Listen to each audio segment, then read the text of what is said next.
All right, guys, welcome back to the channel. We're back at the setup. You guys watched the iPhone video previously. Sorry about that. We have some pretty crazy news today. We've got 3 things we're going to talk about in this video, and I'm uploading this rather early. You guys are used to uploads usually after the football or in the afternoon, but there's just a lot to talk about, so I want to get it up for you guys, give my takes, give my thoughts. And guys, I want to say like a really big thank you to you guys. I appreciate you guys that watch this channel, bro. It's been awesome, man. It's been awesome, like, reading the comments. It's been awesome just talking to you guys about ball. Sorry if I upset you with anything I say. Guys, like, at the end of the day, we're just waffling. We're just talking about stuff. We're just trying to have fun. All right, 3 things today. We're going to start with the biggest one, right? That's how we do it on here. Trent, Real Madrid, okay? If you haven't heard it, well, you probably haven't logged into Twitter today, or maybe your For You page on Twitter was entirely the 4 a.m. routine. Hopefully you guys got your ice bucket, your bananas, right? But if that was your whole For You page, I'm here to talk to you guys about this deal. So, Fabrizio Romano reports that Trent and Real Madrid are closer, and that the official proposal from Real Madrid has been sent to Trent and his camp.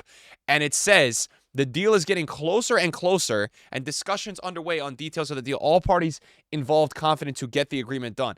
This is a very interesting situation because there's a lot of different takes with this. So I'm going to give you my take. This is my take, okay? Real Madrid lowball offered this guy twice over the last year. We have seen it officially. They've sent in lowball offers to Liverpool. Liverpool rejected both of them, as they probably should. Trent is a player that values between 75 and 100 million, right? Market value. That's just what is reported. That's what he's supposed to be. Okay, now Trent's contract is expiring, so Liverpool fans feel annoyed because, as it seems right now, Trent may leave on a free, so Liverpool may not get anything out of this. We don't know the full details of the story, but that's the main complaint I see from Liverpool fans on the timeline. Basically, Madrid puts in low offers, covers their ass, saying they try to put in offers. Liverpool has the right to reject them. And now Trent, as people perceive it, is snaking his boyhood club, the team he's been at his whole career. Guys, whatever you want to say about any of this, I'm going to break this down just in the football and the business sense of this, not the monetary, not the who's snaking who. Trent is 26 years old, okay? This guy has been, whether you want to admit it or not, a very important part of Liverpool's success, winning a Champions League trophy, very important to competing most years for top 2, top 3, a lot of second-place Champions Leagues, winning a Prem title, right, this year as well. Being on a championship-winning team, Liverpool, whether you want to admit it or not, in this era, VVD, Trent, right, these guys, Salah, they've been winners, okay? Now, Mane was really the first person to leave, but Mane was in a different situation. Yes, he was still up there, but you could see that he was starting to go down, right? He goes to Bayern, he wasn't as good, and now we really haven't heard about him, right? So he was kind of more at the end. Trent is a different story. He's 26, okay? And let me tell you this. If Real Madrid or Barcelona were to ever contact any of you and you were on another team, even if it was your boyhood club, I don't know the odds here, but I would say you would probably go. I'm just going to give you my example. Yes, I could be loyal, and you could call me I'm not loyal to my club. But if I was playing for whatever team I've been playing for my whole life, and I saw myself, I'm in the late 20s now, this is probably the end of my prime or the middle. If Barcelona or Real Madrid called me, the 2 biggest clubs in the world, and no disrespect to Liverpool because they're a top 5 club in the world, I'm going. I'm packing my bags in one day because these clubs have the most winning history. You know, let's not disrespect AC Milan, right? Amazing football culture, and look at the teams. Look at the squads that Real Madrid and Barcelona have and are building for the future. Liverpool have been so dominant, yes, in the last decade, or if you cut out the end of the Iniesta, Xavi, Messi era, right? Because Barcelona after that hadn't been as good, and now they're just getting good again. If you went to the last 8 years, Real Madrid, yes, they've been more dominant than Liverpool. But look, it's not about that. It's about what's being built for the future. And when I look at Liverpool, Real Madrid, and Barcelona are starting to be really set up to just run the Champions League for the next decade with those squads they got. And the fact of the matter is, for Trent, maybe it's time for a new challenge. You know? I think behind the scenes, for my perception, it hasn't been the easiest year at Liverpool. They had everything to win for. They kind of lost it. They're going to win the Premier League. Is it a success? Yes, it's a success because you win the Premier League. But I think it's lost its tone, and I think Trent might be ready for something new. That's just my opinion. Real Madrid as well, it makes sense that they're after a right back. That to me, like, just makes sense. Vasquez is good there, but I always think of Vasquez, for me, I always like him more advanced. I like him playing forward more. And yeah, is Trent that much better of a defender than Vasquez? No, defending is not Trent's strong suit. I did see some really nice defensive moments, though, for him against PSG with the wingers they have. I thought that him and Robertson did very well, so that was good to see. And look, it's a little worrying, right? Going into La Liga, there's a lot of good wingers in La Liga. I saw some people saying there wasn't. I'm like, what are you talking about? I even see Koundé, for how good as he is, sometimes, running shoulder to shoulder. He doesn't know what's going on, right? So this is going to be a big challenge for Trent, but if he wants to progress in his career and his legacy, look at what Jude just did going to Real Madrid. How could you get mad that somebody's going to go to Real Madrid? So I understand. I'm not against the move. I actually like the move a lot. The question becomes here, if you are a Liverpool fan, this is the worry, okay? This, to me, is one of the main parts, the significant parts of this Liverpool era. If Trent leaves, is this going to open the domino? We've seen so many transfer rumors with Salah. Is VVD going to go try something else in his career? This is what you worry about if you're a Liverpool fan. Is this guy going to unlock the key for everyone to start going and trying something new? Is this the start of the end of this 6-year run with Liverpool, maybe even 9, right? With this core group of players. So that's worrying. That's a little worrying. That's my biggest worry here if I was a Liverpool fan. But overall, I'm not against the move.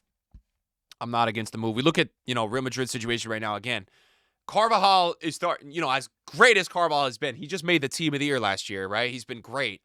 How much longer is his shelf life? He's been injured right now. I mean, this is that time of the career where it starts to go like that. We will see, right? We will see. Vasquez, I like him, but again, doesn't hurt to have Trent. So look, Trent, as is with market value, again, this is where the Liverpool fans are getting upset and worried. If he goes on a free, they feel like they're going to get nothing out of him. And I understand that. This is all a business. The players are always going to do what the players want to do. And you guys got to remember, at the end of the day, boyhood club this, boyhood club that. At any point, the club can decide to sell you. Right? Like when Man City went to Villa and wanted all that for Grealish, they were like, Villa was like, yeah, take him. Right? So all these people putting this loyalty clause out there, at the end of the day, this is all a business, bro. Whether you play for this team for 10, 15 years, 5 years, if the offer is right, the clubs are going to send you out. And that's why when Real Madrid lowball offered twice, the offer wasn't right. So now Trent's at the end of his contract. I don't know if this is just a mechanic for Trent to try to get a better deal going forward to get paid. We will see. I think there's genuine interest based on what I'm reading that he is going to go to Real Madrid next season. So let me know your thoughts on that, guys, in the comments down below. I'm not really against it. When I tweeted it out today, though, some people were saying a bit ratty how he's willing to leave on a free transfer from his boyhood club after winning everything at the club level. Could have helped Liverpool gain some money by at least signing a short 2-year deal. I hear all this. The main thing I've been seeing in the replies is that Trent can't defend, and that the Liverpool fans have fun when he's got to defend, and that the Liverpool fans are all saying, go fuck yourself, crazy stuff. They've all been saying that because they're mad about not getting money for him, and that, look, the fact of the matter is, from what I saw in the last year, the offers were just too low from Real Madrid, and they weren't going to take it. But a lot of Liverpool fans saying it's very obvious that he was going to leave. Real Madrid are the most ungrateful fan base. They don't deserve Trent and will tear him down at any mistake. Could have signed a 2-year deal to force Real to spend money in a way that would help the club. Didn't care. He's a rat. So the main thing I've been seeing is the Liverpool fans think he's a rat. I get it. I would be upset too. I'm not here to tell you that he's not a rat for this, but at the end of the day, I'm always a player first guy. So, look, I'm just saying, if Real Madrid calls me, I'm going. Loyalty for me, but I'm going. I don't know. Look, people are not happy with Trent. And a Barca fan says more space for Rafinha to run into. W. Okay, that's situation number 1. Let me know your guys' thoughts. Definitely interesting. We're going to talk about 2 other situations. These are crazy. So, over the weekend, Szoboszlai and Arda Güler got in some beef. I don't know what happened. I guess during the match, these guys were talking shit. Arda Güler scores, and he shushes Szoboszlai in the game. Right after the game, Szoboszlai goes right onto Arda Güler's Instagram right away. He comments the amount of minutes that he has played this season. So Szoboszlai checks all the websites right away, goes onto Instagram, and comments the amount of minutes that Arda Güler has played this season because Arda Güler hasn't played that much. Szoboszlai, I would tread very carefully, though, however, because you don't look great here. I'm gonna put my sides out here. I'm gonna give my takes because that's what I do on this channel. I think Szoboszlai kind of looks a little bit like an idiot, and I'm gonna give you guys 2 reasons why. The first reason, Szoboszlai, brother, you are not getting into that Real Madrid lineup. I don't care if you're in this Liverpool lineup, and I do think you're a good player. I've seen you play at times for Hungary, and you look great. I've seen you play at Liverpool. I've seen you have some bad games, some good games. I think you're a good player. You're not getting into that Real Madrid lineup, my bro. All right? You're not. I don't care. I'm 41-year-old Modric is starting over you, bro. Okay? That's just the fact of the matter. So the first thing, why are you talking when you wouldn't get minutes in that lineup? The second thing I would say to you, Szoboszlai, I hope you see this because I'm going to put this shit up on the TikTok and the shorts, okay? The second thing, are you really beefing with a 20-year-old that arguably has done more in major competitions that you have? Are you? Because it's kind of a weird situation. We all know how talented this Arda Güler kid is. And again, it goes back to my first point. It's weird, bro. Not getting into that Real Madrid lineup, you're acting like this dude is playing for Burnley and he's only played 1,088 minutes this season, which is not slight minutes. We've seen players that have gone to some teams that have not even played. At least bro is getting some run time. To all my ballers who watch this video, some guys ain't even getting any run time. So you take the run time when you get it. And the fact of the matter is this dude is developing still at 20 years old, all right, and is at the best club or one of the best 2 clubs in the world. So I think Szoboszlai is in the wrong here. I think it's kind of whack. Not to mention, all right, not to add to the fire here, okay? Arda Güler, I think, went on Instagram. I think he put this edit up saying 0-3, right? That was the final score. And Turkey, by the way, they beat Hungary 6-1 in aggregate, all right? And he put one Instagram comment for Szoboszlai, and he says, this guy is a joke. Isn't 6 goals enough to shut you up? Bro, this kid, in my opinion, absolutely is cooking Szoboszlai. So I don't know what SpongeBob is going to do from here. I really don't know what's going to be the result of this, but I think Arda Güler has won the beef, so let me know what you think about this. I like seeing these players talk shit again. I feel like this game went really soft. I felt like 15 years ago we had all this shit talking, 10 years ago, and then it went kind of quiet. I like to see this young generation talking their shit, bro, because some of these guys are ballers, and I think Arda Güler is one of them. Also, we had a quote tweet. Somebody said on Twitter, if I was a captain of my country and got beaten up 3-1 and 3-0 in 3 days, I would stay silent, let alone the kid is 20 years old, and he played 1,088 minutes. That's what I'm saying. Like, what is Szoboszlai waffling about? Go take your salt somewhere else, bro. All right, the last situation, this is another one with this generation talking shit, all right? So, Van der Vaart, who was a very good player, I will be honest, I watched him at Spurs, I watched him at Real Madrid. He was one of the guys growing up that I watched because that was the era where I was watching like Berbatov, Adebayor. He was a good player, man. He was a good player. I think he had a FIFA card. It was like 90 or 89 back in the day, gold card. So that's how high rated this guy was. All right, so he was talking some shit about Yamal. I noticed some things about Lamine Yamal that started to annoy me. His shorts were too low. He didn't try too hard. He had some superficial gestures. I didn't like this. All right.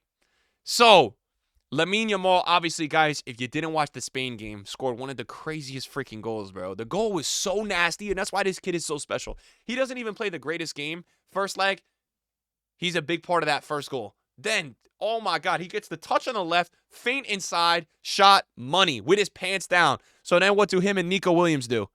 They pull their pants down after they scored a goal. They start sagging like it's 2007.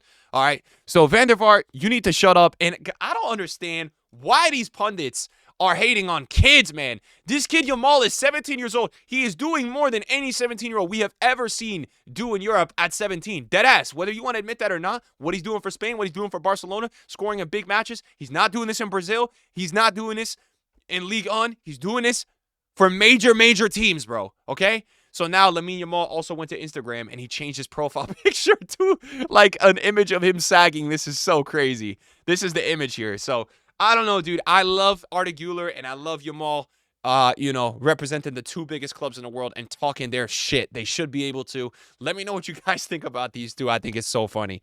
Anyways, I'm not going to keep you guys here too long. Hope you enjoyed this one. We'll see you guys in the next one. Peace.